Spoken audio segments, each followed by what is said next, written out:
Saudara, saya baca saja ini tulisan saya sedikit, biar nanti lebih banyak dialognya.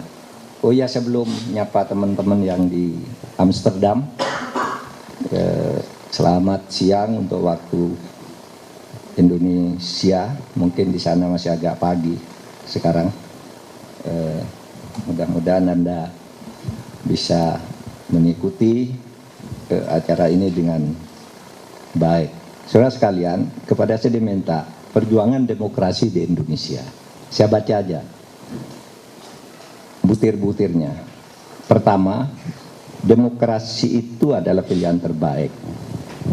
Demokrasi memang bukan sistem yang sempurna.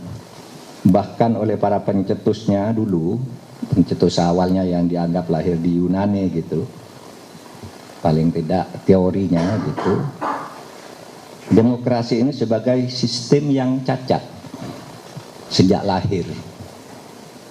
Misalnya, Plato menteorikan teori massa liar. Di dalam demokrasi itu akan terjadi teori massa liar. Orang biasanya kan demokrasi yang berkerumun-kerumun itu kadang-kala menimbulkan kegaduhan yang tidak perlu, kerusuhan.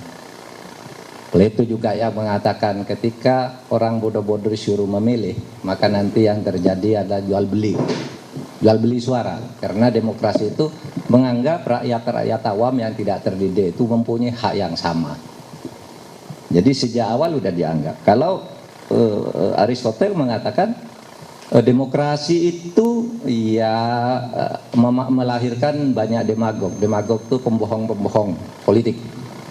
Berpidato gitu, pokoknya kalau saya jadi besok kamu tak kasih ini gitu, nanti kalau sudah terpilih turun sedikit lagi, turun sedikit lagi, turun sedikit lagi, tidak ada akhirnya. Itu demagog karena tidak ngitung sebenarnya apa yang dijanjikan. Nah, jadi demokrasi itu cacat sejak lahir, tetapi demokrasi tetap dianggap yang terbaik dari semua sistem yang ada. Demokrasi, oligarki, ada anarki, ohlokrasi, tirani, itu semua dari putaran teorinya Polybius tentang siklus ketata pemerintahan itu yang terbaik tetap demokrasi. Asalkan kalau demokrasi itu jeleknya kan cenderung menimbulkan anarki. Kalau bebas, demokrasi itu kan intinya kebebasan, bebas itu anarki. Tapi kalau sebelum terjadi anarki ini ada nomokrasi, agar demokrasi tidak menjadi anarki. Nomokrasi itu artinya penegakan hukum, supremasi hukum. Maka demokrasi itu akan berjalan relatif baik. Ya seperti yang saya baca dari tesisnya Mas Umam dulu. Di Indonesia aja yang gagal kan. Katanya nih, kata Mas Umam dulu waktu Indonesia, Pak, saya nggak tahu apa sekarang masih berlaku tuh ya pendapatnya. Jadi kata Mas Umam tuh waktu neliti di Australia dulu kan saya baca, bilang gini, ya di berbagai negara itu kalau mau menghapus korupsi harus membangun demokrasi. Tapi di Indonesia justru membangun demokrasi tidak hapus korupsinya gitu. Teorinya dikemukakan semua di negara ini gitu. Bisa, kok Indonesia nggak bisa? Nah gitu. Nah maka saya katakan karena di situ demokrasinya tidak membatasi. Kalau negara lain kan demokrasinya dibangun, demokrasinya itu hukumnya enggak. Meskipun maju untuk negaranya sendiri, tapi ya maju. Demokrasi dan hukum itu sejalan. Di tempat kita enggak.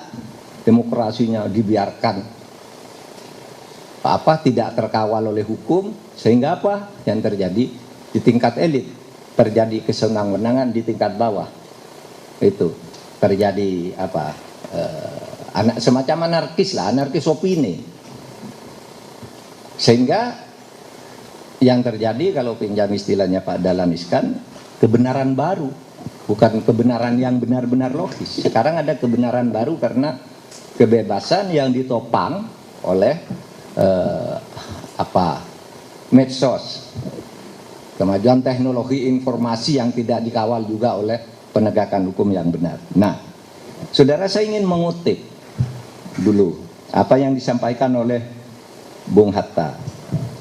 Sekitar 15 tahun sebelum Indonesia merdeka, tepatnya pada tahun 1931, Bung Hatta sudah menulis, perlunya kita ini memilih demokrasi kalau besok akan merdeka.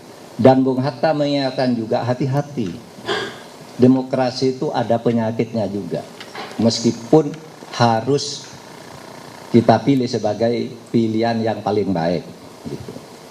Ketika istilah demokrasi masuk ke gelanggang gerakan perjuangan kemerdekaan Indonesia, banyak yang menyebut, itu demokrasi barat, itu demokrasi impor, itu waktu itu tahun 1931. Demokrasi impor itu tidak boleh diberlakukan di Indonesia. Kita harus memakai demokrasi asli. Tapi ketika ditanya demokrasi asli itu apa? Gitu. Maka Hatta yang menjelaskan begini, demokrasi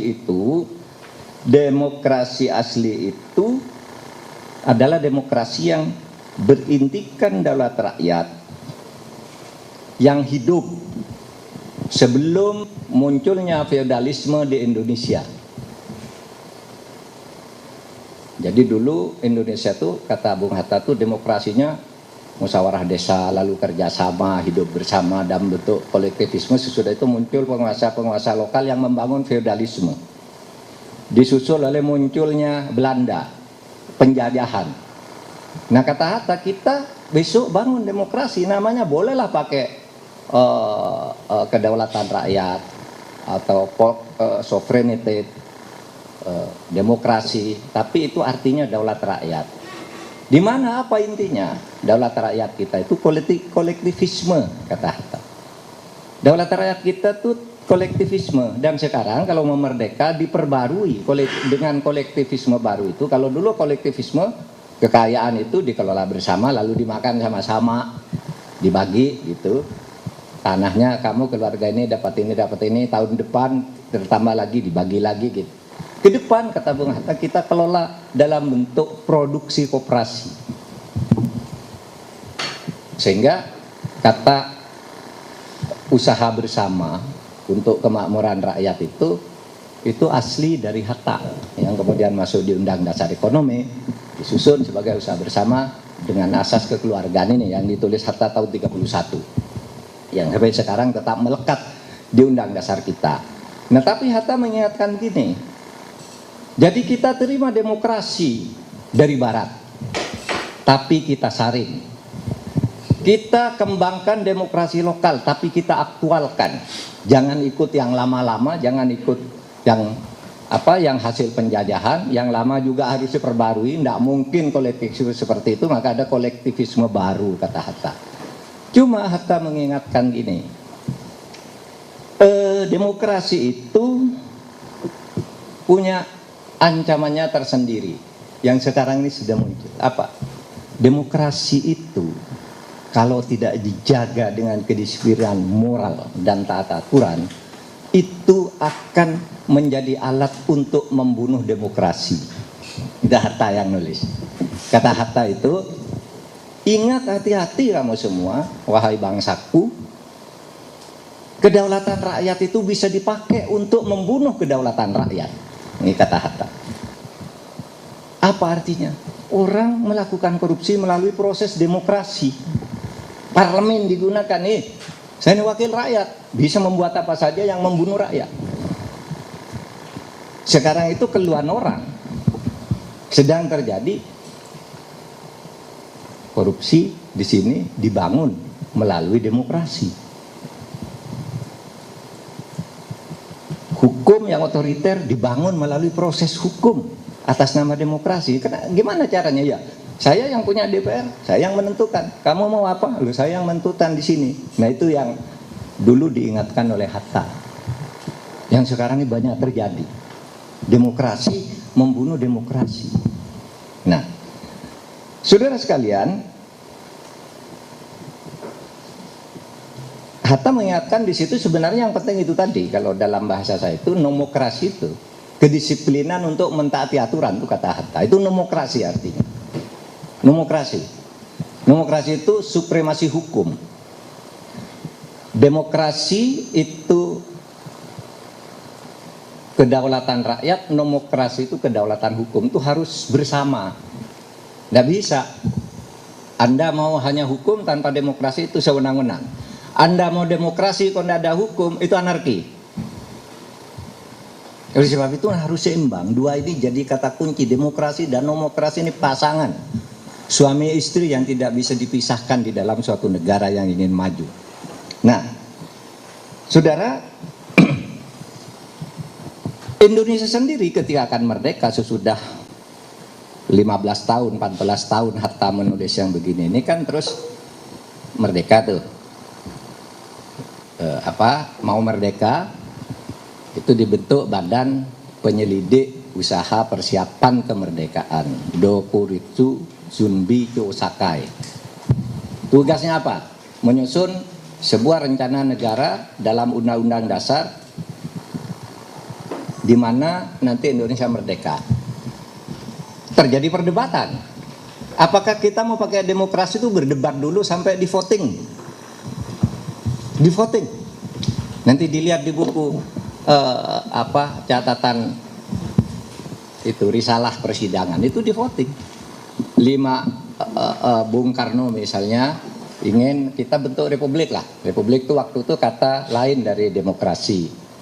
Karena di Undang Dasar yang asli itu kata demokrasi tidak ada loh. Tidak ada kata. Ya, yang sekarang ini baru ada kata demokrasi Undang-Undang Dasar sesudah itu. Yang asli itu tidak ada satupun kata demokrasi. Yang dipakai kata kerakyatan. Kedaulatan rakyat. Nah, itu bentuk pemerintahannya nanti republik. Nah, itu sampai di voting. Karena ada yang tidak setuju bentuk republik itu tidak mendidik, tidak menyatukan apa gitu. Terlalu bebas rakyat disuruh menentukan pilihannya sendiri sampai di voting. 55 mendukung bentuk republik, demokrasi, 6 mendukung bentuk kerajaan. 1 abstain. Ada yang nulis 2 abstain karena waktu itu belum tertib lah anggota BPPK itu berapa sih sebenarnya? Kadangkala ditulis 63, kadangkala 62 gitu. Kenapa bisa begitu? Karena kadangkala unsur pemerintah Jepang masuk ikut sidang di situ. Dihitung 63. Tapi aslinya tuh 60 anggota ditambah 1 ketuanya Rajiman, wakilnya Panji Suroso. Nah, disitulah perdebatan terjadi. Nah, saudara sekalian, jadi pada waktu itu demokrasi itu dipilih karena ia yang terbaik dari pilihan yang ada. Apa waktu itu sudah ada yang mengusulkan khilafah? Ada. Ada yang mengusulkan khilafah. Ya, bahkan ketika mulai sidang-sidang BPK kan muncul kelompok negara agama itu yang milih ideologi agama itu kan khilafah pilihannya. Lalu muncul nasionalis sehingga dibentuk jalan tengah kompromi lahir Piagam Jakarta. Gitu kan?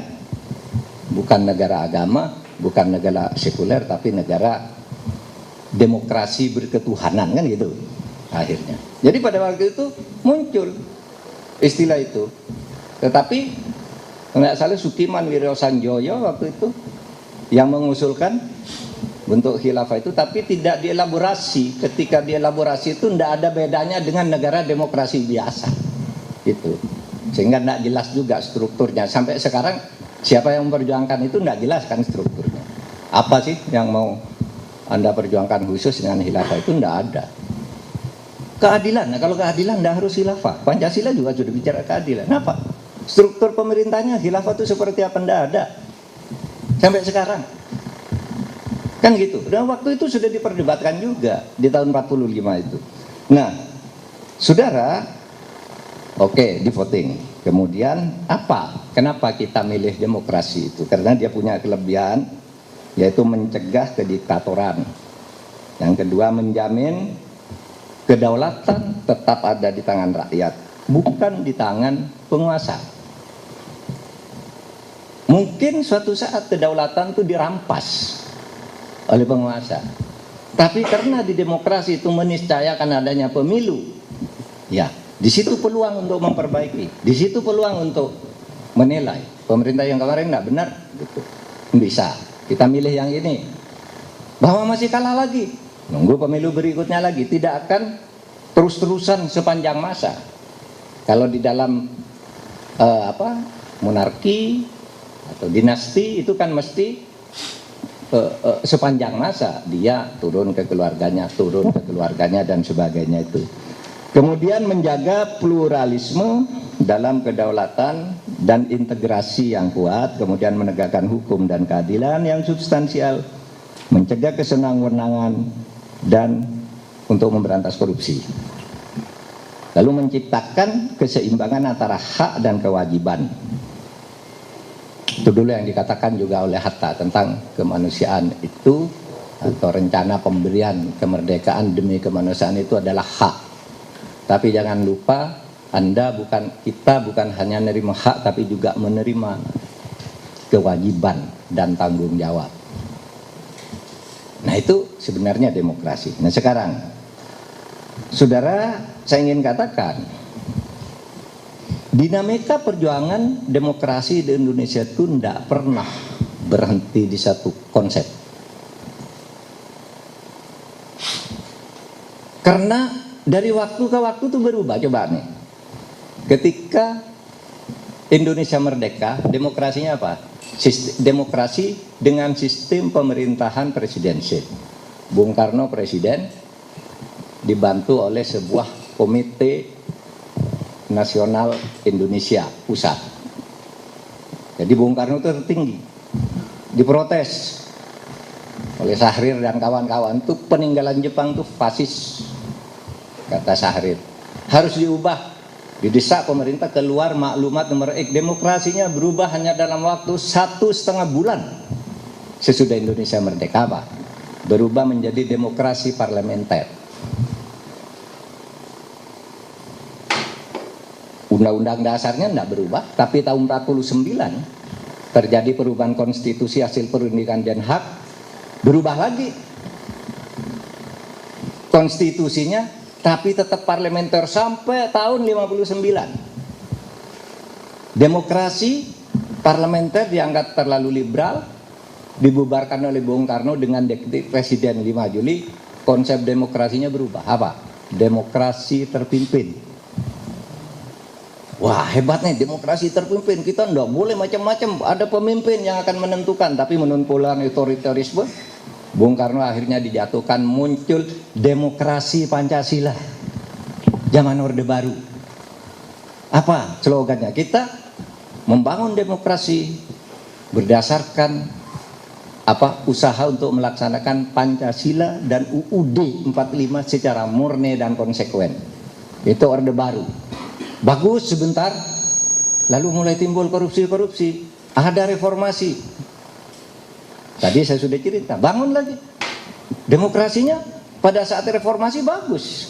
Coba, 98 Pak Harto jatuh, 99 dilakukan pemilu, itu pemilu terbaik sesudah tahun 1955.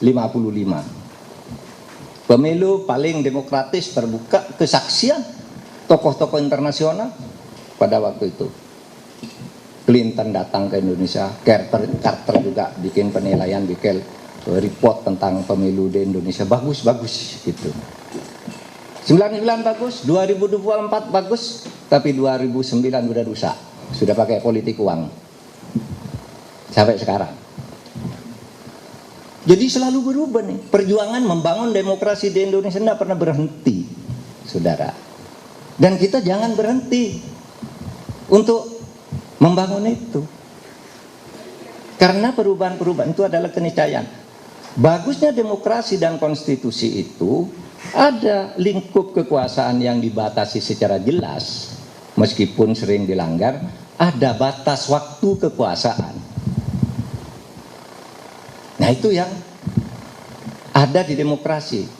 Nah, jadi kalau saya lihat perjuangan itu, setiap muncul satu rezim itu biasanya bagus sebentar, tapi lama-lama rusak. Dibongkar, bagus lagi, rusak lagi. Sehingga kalau begitu teorinya ya bongkar lagi aja.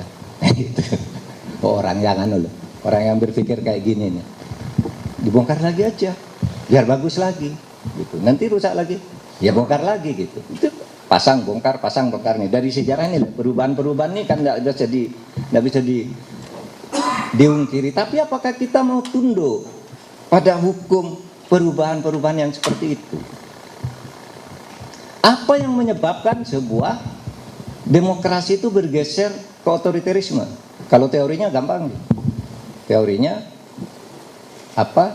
Setiap perkembangan politik akan mengubah hukum dan hukum akan mengubah politik lagi, saling mempengaruhi.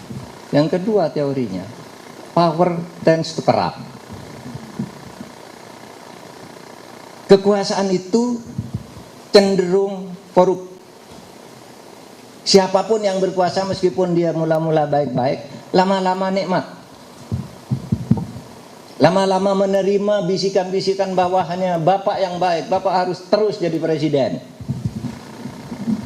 Habis waktunya, bisa diubah undang-undang dasarnya. Loh, itu karena power tends to corrupt. Bisa diubah undang-undang dasarnya, kan terserah kita, nyaman demokrasi. Zaman Pak Harto kan gitu dulu penafsirannya. Presiden dipilih 5 tahun sekali. Presiden dipilih untuk masa tugas 5 tahun dan setidaknya dapat dipilih kembali. Itu tafsirannya jelas di dalam perdebatan. Dapat dipilih sekali dan berhenti sesudah dipilih sekali lagi. Itu tafsirannya. Karena kalau bisa dipilih berkali-kali cukup kalimatnya undang-undang dasar itu. Presiden dipilih setiap 5 tahun sekali. Titik. Itu bisa berkali-kali. Tapi Pak Harto bisa 5 tahun dipilih lagi sampai 7 kali operasi sesar. Sudah, jadi siapapun yang berkuasa itu punya kecenderungan. Bahkan saya pernah baca buku tentang Pak Harto itu. Judulnya Di Antara Para Sahabat. Sahabat-sahabat Pak Harto itu hidup. Ceritanya Pak Harto itu dulu ketika Bung Karno jatuh disuruh jadi presiden tidak mau. Itu betul. Nggak mau, kenapa? Saya tidak pernah menyiapkan diri jadi presiden, kata Pak Harto. Kalau gitu siapa? Itu Pak Nasution aja. Pak Nasution bilang, saya nggak mau, saya orang Batak. Orang Batak nggak mungkin jadi presiden di Indonesia, kata dia waktu itu. Nggak tahu sekarang. Tapi waktu itu dia menteorikan itu tertulis kesaksian-kesaksian itu. Sampai akhirnya apa? Datang ke Bung Karno, ya sudahlah Bung Karno lagi aja presiden. Bung Karno meneruskan aja presiden. Syaratnya satu, membubarkan PKI. Datanglah utusan ke Bung Karno. Pak, Bapak aja tetap presiden, tapi PKI tolong dibubarkan. Angkatan Darat minta PKI dibubarkan. Bung Karno enggak mau, enggak. Kalau saya presiden, soko guru politik di Indonesia sejak dulu saya sudah menulis, ya, Nasakom, nasionalisme, agama dan komunis. Bung Karno kuat pendiriannya. Kemudian, saudara, akhirnya apa? Pak Harto, oke kalau begitu sudah. Bung Karno selesai sampai di sini. Saya mau jadi presiden 1 tahun. Baca. TAP MPRS pengangkatan presiden itu adalah tahun 67 diangkat tahun 68 harus ganti. Mengangkat Soeharto sebagai penjabat presiden sampai dengan tahun 68. Sudah itu pemilu. Tapi tadi power tends to corrupt. Sesudah Pak Harto berkuasa tadinya enggak mau, sekarang enggak mau diganti. Enggak mau diganti. Dibilang enggak bisa pemilu 68, itu ada di sejarah. Enggak bisa pemilu 68 kata Pak Harto, enggak bisa. Kenapa? Belum siap undang-undangnya, belum ini. Beri waktu saya lagi untuk menyelesaikan undang-undangnya sampai tahun 69, pemilunya tahun 71. Dibuat lagi TAP MPR. Pak Harto menjadi presiden definitif sampai tahun 73, tapi pemilunya 71. Setelah itu nggak mau diganti lagi, terus. Itu power tends to corrupt. Kekuasaan itu meskipun orangnya baik, kalau sistem pengawasannya dan pembatasan yang tidak baik akan muncul begundal-begundal yang membisiki orang, kamu bagus, jangan diganti. Kalau kamu diganti, kacau negara ini. Selalu dibisikin begitu kepada pemimpin itu. Sehingga merasa sur nih pemimpinnya. Oh iya nih, hanya saya nih yang cocok. Gitu. Nah sesudah jatuh, nanti yang bisikin ini yang lari duluan. Iya kan? Sejarah Bung Karno, sejarah Pak Harto, lari semua. Orang-orang yang tadinya mendorong-dorong menggunakan kekuatan yang besar untuk memerintah itu. Nah, itulah sebabnya kalau kita itu, kata Taufik Abdullah itu dulu nulis, kenapa dulu Undang-Undang Dasar ini memberi kekuasaan yang besar, sehingga lalu menimbulkan penguasa-penguasa yang cenderung otoriter, cenderung kuasanya. Karena dulu Undang-Undang Dasar itu dibuat oleh orang-orang yang jujur, yang tidak punya ambisi apapun kecuali mengabdi kepada bangsa dan negara, sehingga di Undang-Undang Dasar ditulis, yang penting Undang-Undang Dasar itu bukan tulisannya, tapi semangat orangnya. Kan gitu kan di Undang-Undang Dasar yang lama. Nah sekarang nggak bisa percaya pada semangat orang kalau sistemnya tidak kuat untuk mengawasi orang itu. Karena power tends to corrupt. Kalau dalam dalam agama itu dikatakan kalau kita buat aturan itu harus mulai dari curiga. Kan ada orang mengatakan, oh nggak boleh itu suudon, nggak boleh, haram menurut agama. Kata siapa? Menurut agama itu ya dikatakan orang-orang yang beriman jauhilah olehmu prasangka dan kecurigaan itu. Lalu kalimatnya begitu, inna ba'dadh-dhon ismun, sesungguhnya sebagian dari prasangka dan kecurigaan itu dosa. Lalu dikatakan tidak boleh curiga. Boleh kok, hanya sebagian, kata Al-Quran, yang tidak boleh kok. Iya kan, jelas sekali, inna ba'dadh-dhon ismun, sebagian dari prasangka itu dosa, sebagian malah berpahala. Menurut saya nih, sehingga saya menjadi penganut sistem yang kuat ini agar kita berpahala dengan kecurigaan. Harus diatur gini dong, karena tadi ini masuk dari sini nih korupsinya, diatur semuanya. Nah itu Bung Karno orang baik, Pak Harto orang baik, ya semualah baik pada awalnya.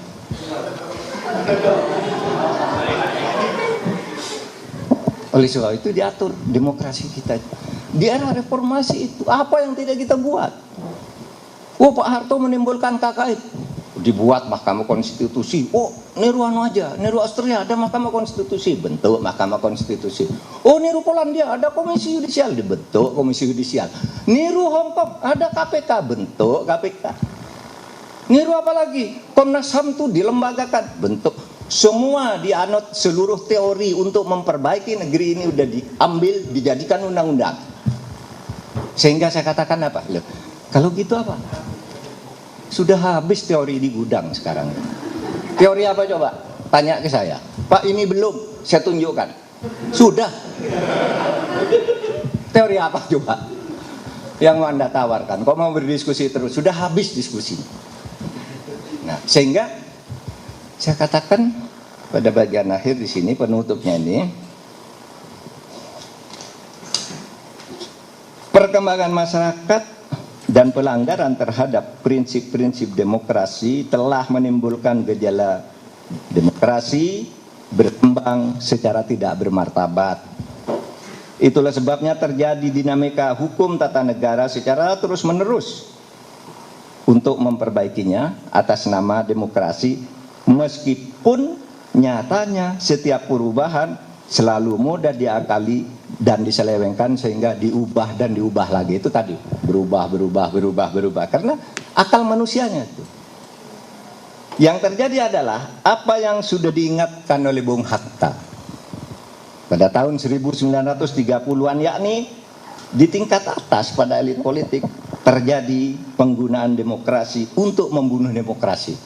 Berkolusi, kamu kursinya berapa, yuk buat ini. Pak, rakyat tidak setuju, enggak, kita sudah mayoritas, kalau dihitung sudah 62%. Nah itu, demokrasi membunuh demokrasi. Itu Hatta sudah mengatakan pada waktu itu. Di tingkat bawah terjadi gejala anarki. Bung Hatta menulis juga jangan sampai anarki loh. Oleh sebab itu disiplin pada peraturan, pada nomokrasi itu penting. Gitu. Saudara, saya sering ditanya, mau ditata bagaimana lagi keadaan kalau seperti ini? Saya bilang sudah habis teori di gudang.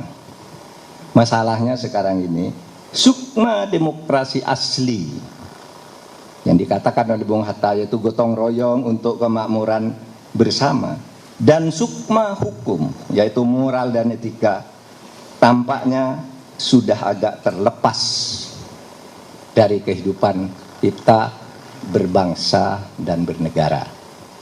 Itu dulu sebagai pengantar. Assalamualaikum warahmatullahi wabarakatuh.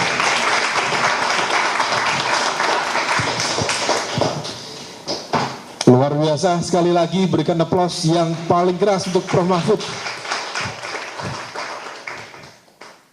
Gimana? Makin optimis atau makin pesimis? Tapi itulah cerdasnya Prof. Mahfud. Jet-jetnya sebenarnya kena semua, tapi tipis dan tidak diarahkan pada satu pihak. Tapi semuanya udah paham ya. Baik, saya mengutip ada beberapa statement yang saya pikir itu cukup baik ya untuk menjaga spirit kita dalam berdemokrasi. Tadi Prof. Mahfud menyampaikan sebagai sebuah early warning system bagi kita bahwa perjuangan membangun demokrasi tidak boleh berhenti dan tidak pernah berhenti. Sehingga kemudian ini menjadi pelajaran bahwa membangun demokrasi tidak boleh taken for granted. Tidak boleh hanya berhenti di sekolah demokrasi ini saja, tetapi harus terus berkembang. Tantangannya akan banyak sekali. Kalau misal kemudian tadi teorinya sudah habis ya, ciptakan teori baru dan semoga nanti akan ada tantangan-tantangan baru yang bisa diselesaikan bersama. Dan yang terpenting hati-hati. Pesan Prof. Mahfud sangat clear dan sepertinya sangat kontekstual terkait dengan demokrasi membunuh demokrasi. Kami Prof di 2022 ya mungkin Prof. Mahfud masih di Menko, kebetulan ada riset, kebetulan kerjasama dengan lembaga di Washington, minta untuk dilakukan assessment terhadap kualitas demokrasi. Sama, bahwa proses pelemahan demokrasi di Indonesia hampir mayoritas menggunakan argumen dan instrumen demokrasi. Narasinya macam-macam dan instrumennya juga beragam. Dan per hari ini ternyata betul terkonfirmasi disampaikan Prof. Mahfud bahwa pembunuhan, kalau pembunuhan mungkin agak ekstrim ya, pelemahan terhadap pilar-pilar demokrasi itu dilakukan dengan instrumen dan narasi yang seolah pro-demokrasi, tapi sejatinya dia melemahkan pilar-pilar demokrasi itu sendiri. Langsung saja, sesi tanya jawab. Ada cukup banyak, 1, 2, 3, 4.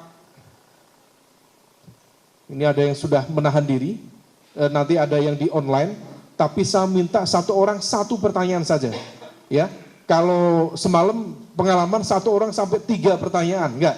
Satu orang satu pertanyaan, tetapkan prioritas pertanyaan paling top yang bisa Anda ajukan. Mumpung di sini ada Prof. Mahfud, bukan Anda menguji Prof. Mahfud, karena level Anda yang diuji Prof. Mahfud.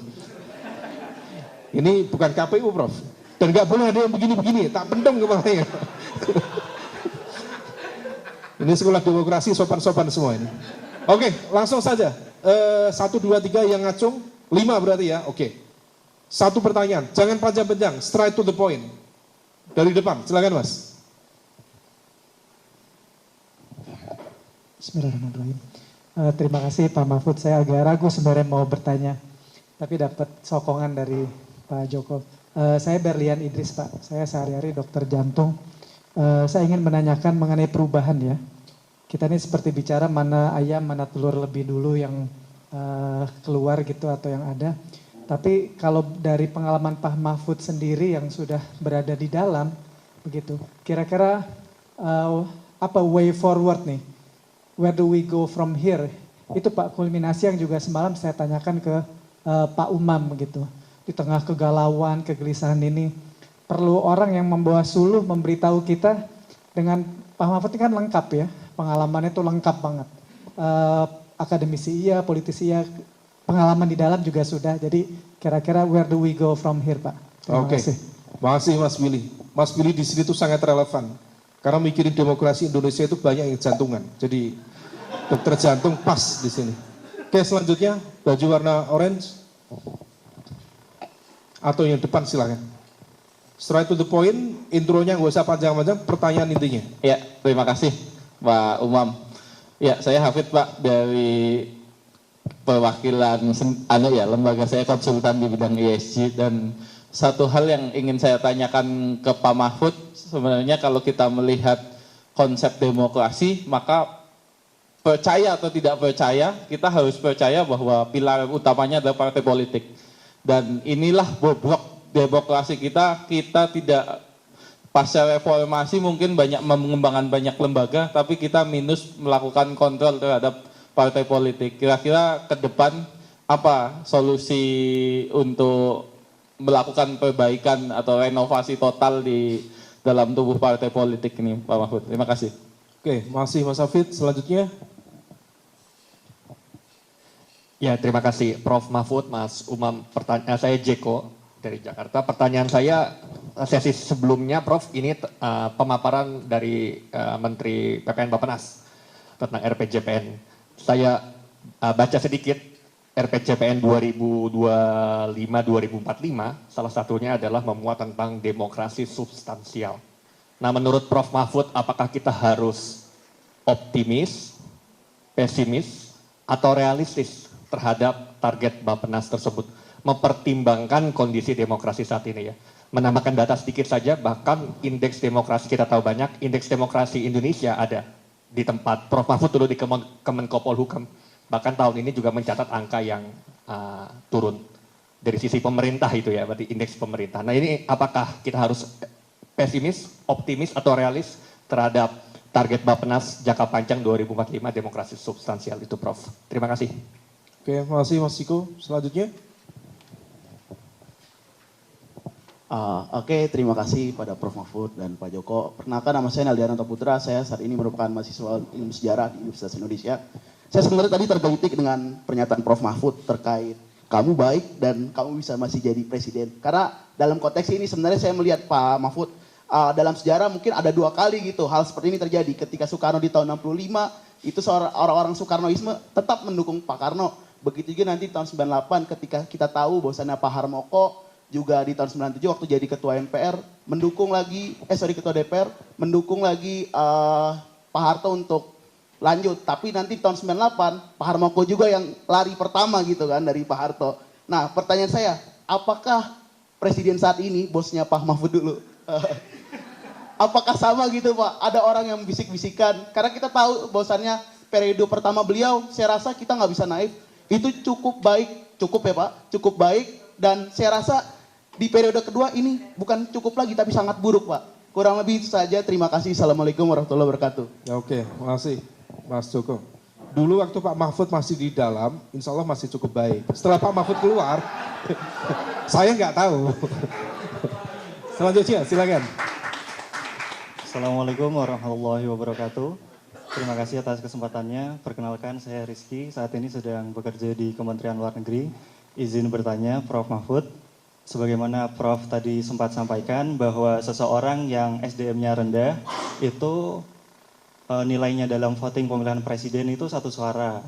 Sama dengan orang yang mungkin lebih melek akan politik atau tokoh agama dan lain sebagainya. Yang ingin saya tanyakan adalah menurut Prof. Mahfud sendiri, mana yang lebih efektif atau yang lebih cocok dengan kondisi Indonesia? Pemilihan presiden dipilih langsung oleh rakyat melalui voting atau pemilihan presiden dipilih melalui musyawarah mufakat di lembaga legislatif, misal MPR dan DPR. Terima kasih. Assalamualaikum warahmatullahi wabarakatuh. Oke, good point. Makasih Mas Rizky atas pertanyaan terakhir. Saya pikir ini sangat penting untuk direfleksikan karena tampaknya di MPR sudah ada manuver yang cukup masif untuk melakukan perubahan itu. Dan kemarin sudah diusahakan, diikhtiarkan oleh orang baik tadi, tapi sepertinya tidak disetujui oleh beberapa kekuatan. Kita langsung saja Prof, kepada Prof. Mahfud. Prof, sebenarnya ada batasan waktu, tapi untuk Prof. Mahfud batasan kita hilangkan Prof, terserah aja Prof. Kalau Kalau di undangan itu jam 14 sampai jam 15. Kalau sampai jam 15 berarti kurang 7 menit menurut kata saya. Tapi baik, kita sesuaikan. Saudara, mana tuh yang didahulukan? Ayam, telur atau ayam? Dulu gini, saya dapat cerita dari Gus Dur. Gus Dur tuh Presiden Soeharto tuh pada saat menjabat presiden pertama punya 2 ajudan. Yang satu ustadz, yang satu TNI. Yang ustadz ini mengajarkan, Pak, menurut agama, setiap sesuatu harus dimulai dari yang kanan. Kalau tentara, enggak Pak, dalam baris-baris berbaris tentara itu mulai dari kiri. Nah gitu kan. Nah suatu saat Pak Harto mau naik mobil. Ketika kaki kanannya mau naik, dipegang oleh ajudan yang tentara. Pak, dari kaki kiri, Bapak kan tentara. Ketika mau naik, kaki kirinya dipegang oleh sang ustadz. Jangan Pak, menurut agama harus kanan. Terus saling tarik dari tentara. Akhirnya apa? Butin datang, yang sudah datang.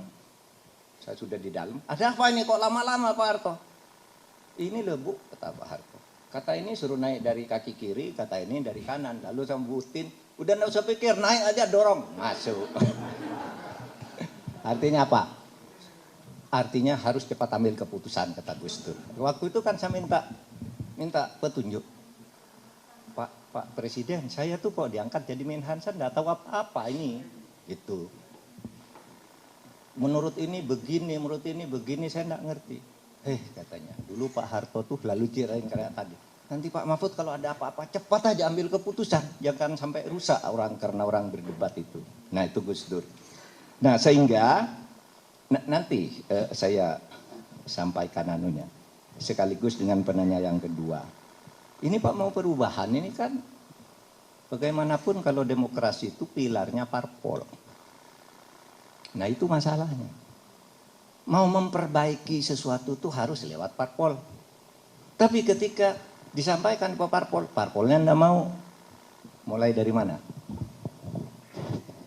Contoh nih. Kami pemerintah mengajukan undang-undang perampasan aset untuk memberantas korupsi dan pembatasan uang kartal. Kita baik, masyarakat mendukung tuh di mana-mana tuh perampasan aset bagus. Masuk ke DPR, mana bisa. Kami ini, kata parpolnya, kata anggota DPR, kami ini hanya Korea di sini. Yang menentukan tuh bos di sana. Bapak bilang ke bos di sana itu, jangan bilang ke kami gitu. Parpol kan, sudah dikomunikasikan ke sana, wah belum, nggak bisa. Terus mulai dari mana? Itu problemnya. Oleh sebab itu saya begini, saudara, jangan saya katakan untuk semuanya, kita tuh jangan pernah berputus asa. Dalam keadaan tadi, demokrasi timbul tenggelam itu, kalau dari beberapa segi, misalnya dari segi ekonomi, pendidikan dan sebagainya, itu kita akan terus maju di tengah tantangan-tantangan demokrasi timbul tenggelam itu. Nah sekarang orang, dulu waktu saya kecil orang, waduh bisa kuliah itu enggak terbayangkan, apalagi sampai ke luar negeri. Sekarang orang mau ke luar negeri asal pinter aja, beasiswa banyak sekali. Karena apa? Kita maju sebagai negara. Negara udah menyediakan dana. Oleh sebab itu urusan politiknya ini, mari kita tata, jangan sampai putus asa. Apa kuncinya? Saudara, gini, saya belakangan ini sering berteriak begini. Kita dukung Pak Prabowo untuk tampil secara kuat. Kenapa? Loh, dia sudah terpilih. Kita menolak juga tidak bisa. Oleh sebab itu dia harus tampil sebagai presiden. Tidak tergantung pada orang lain. Tidak tergantung juga pada komitmen-komitmen politik dalam rangka taktis. Begitu tampil, perbaiki ini semua. Bisa. Dan saya katakan Pak Prabowo, punya Anda modal untuk itu? Iya, menurut saya punya. Dia tentara. Biasanya sangat nasionalis. Meskipun ada yang mengatakan tentara itu anti demokrasi misalnya, tapi dia sangat nasionalis. Yang kedua, dia konsisten. Kita eksplor aja nih ke publik, Pak Prabowo itu tegas, Pak Prabowo itu konsisten, Pak Prabowo itu sudah pernah berjanji negara ini hanya akan baik kalau demokrasi. Nah, kata Pak Prabowo, saya ini orang berpendidikan barat, percaya bahwa yang bisa memperbaiki negara itu adalah demokrasi dan tegaknya hukum. Oleh sebab itu saya tidak akan kompromi terhadap korupsi. Itu kata Pak Prabowo.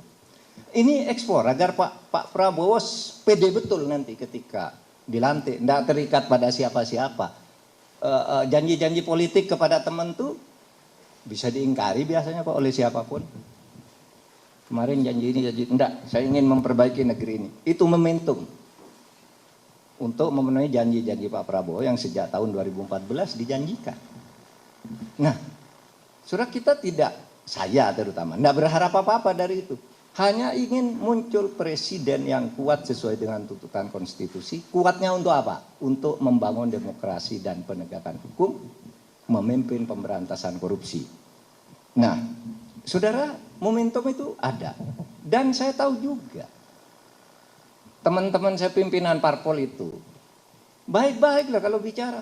Mengeluh, Pak, gimana nih keadaan?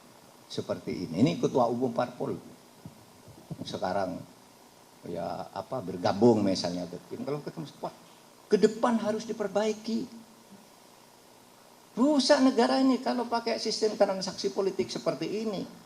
Dia yang bilang ke saya ketika itu sebelum musim pencalonan itu. Artinya apa? Kenapa dia sekarang melakukan itu? Karena dia terjebak pada situasi. Mereka ini kita beritahu, Anda punya momentum untuk memperbaiki periode kepemimpinan di DPR yang akan datang. Jangan larut kepada janji-janji penyanderaan kalau itu memang ada. Lepas itu. Begitu 21 Oktober, lakukan perbaikan-perbaikan kalau ingin menyelamatkan negara ini. Jadi jangan putus asa mana telur, mana ayam itu, yaitu kata Gus Dur tadi, buat aja mana peluangnya ada, dorong aja masuk. Gitu. Nah, saudara, demokrasi substansial, apakah Bapak optimis? Gini, saudara, istilah demokrasi substantif itu sudah lama. Sudah lama, bahkan tahun 93 ketika saya menulis disertasi sudah menggunakan teori itu juga. Demokrasi substansi dan demokrasi formal. Demokrasi prosedural dan demokrasi substansial. Nah, kalau di dalam teorinya semua orang ingin substansi. Setiap perubahan itu agar demokrasinya tidak formalitas semata-mata. Karena demokrasi yang hanya formalitas itu tadi. Bung Hatta, Pak Umam, yang mengatakan kedaulatan rakyat membunuh kedaulatan rakyat. Jadi kata membunuh itu dari Bung Hatta, tapi dia bilangnya di barat, waktu itu kan belum merdeka. Ya. Nah, sehingga sekarang banyak yang menggunakan korupsi itu dibangun melalui demokrasi. Ya banyak sih yang bilang seperti Lidl yang sering saya tip itu. Ya di Indonesia itu korupsi tumbuh melalui proses-proses resmi. Dibuatkan hukumnya agar korupsi itu sah gitu. Nah, itu yang namanya hukum konservatif. Hukum ortodoks. Hukum itu dibuat sebagai alat untuk mengesahkan hal yang salah agar menjadi benar dan tidak bisa dihukum. Saya punya cerita panjang tentang ini, tapi nanti lain kali. Nah, sehingga 2 hari lalu saya ketemu dengan teman saya, Pak A.S. Hikam, diskusi tentang ini di rumah.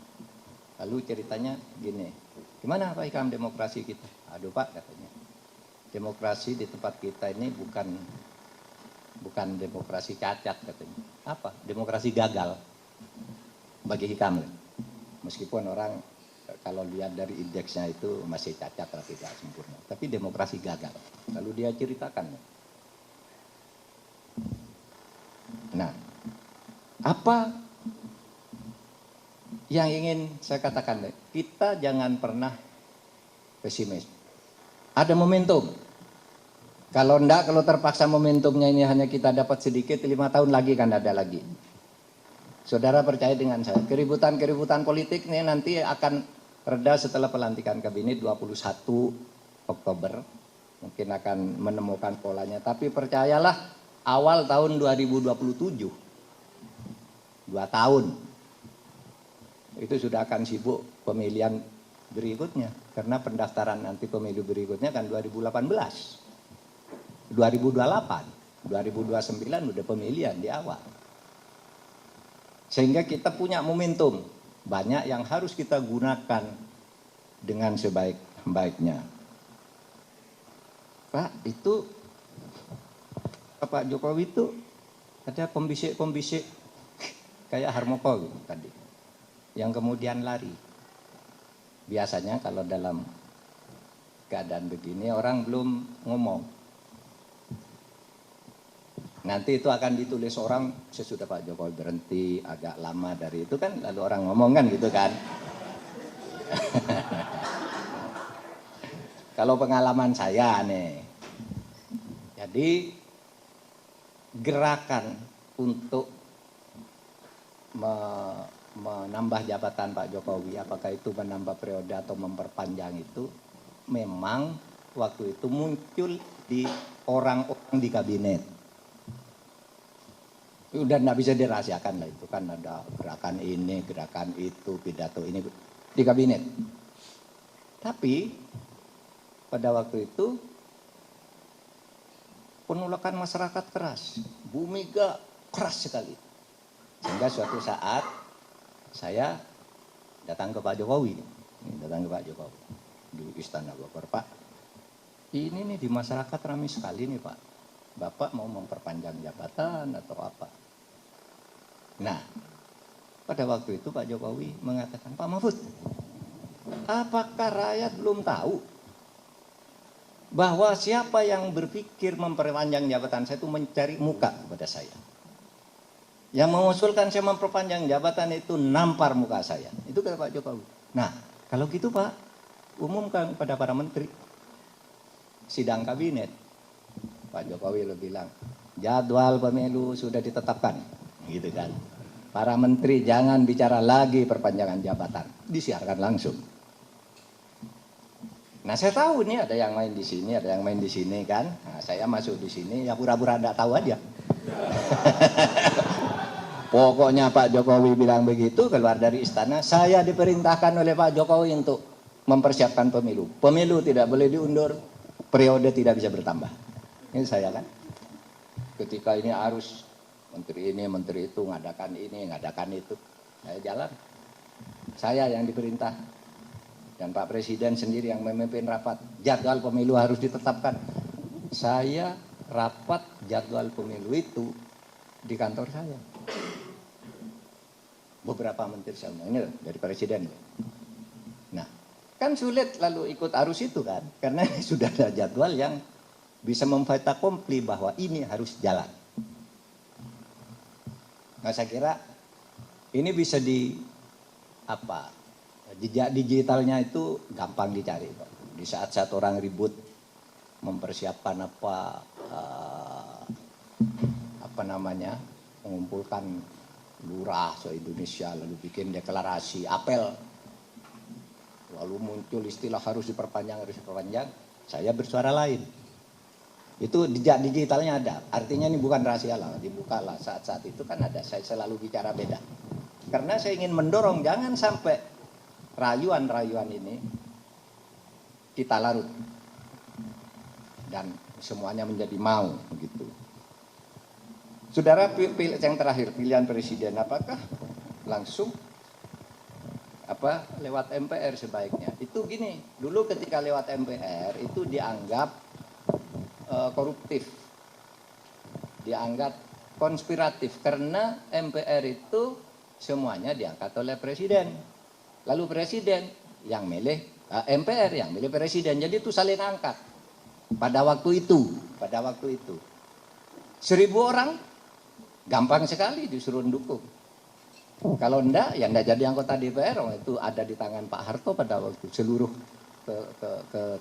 keputusan siapa yang menjadi anggota DPR, MPR, kecuali yang dari P3 dan PDI waktu itu dipilih, dan itu suaranya sedikit. Tapi yang Golkar bisa menang 72% sekali pemilu itu kan Pak Harto ketuanya yang menentukan. Fraksi ABRI, panglima tertingginya Pak Harto. Utusan daerah, gubernur adalah bawahan Pak Harto. Semua lalu MPR milih semua. Sehingga pada waktu itu kalau gitu pilihan langsung aja lah gitu. Ternyata pilihan langsung ini tidak sebaik yang dibayangkan. Oleh sebab itu saya tidak tahu. Silakan diskusikan. Mumpung Anda ada di sekolah demokrasi. Gitu. Silakan. Gitu. Apa sih kesimpulan kita? Itu. Terima kasih. Assalamualaikum warahmatullahi wabarakatuh. Waalaikumsalam.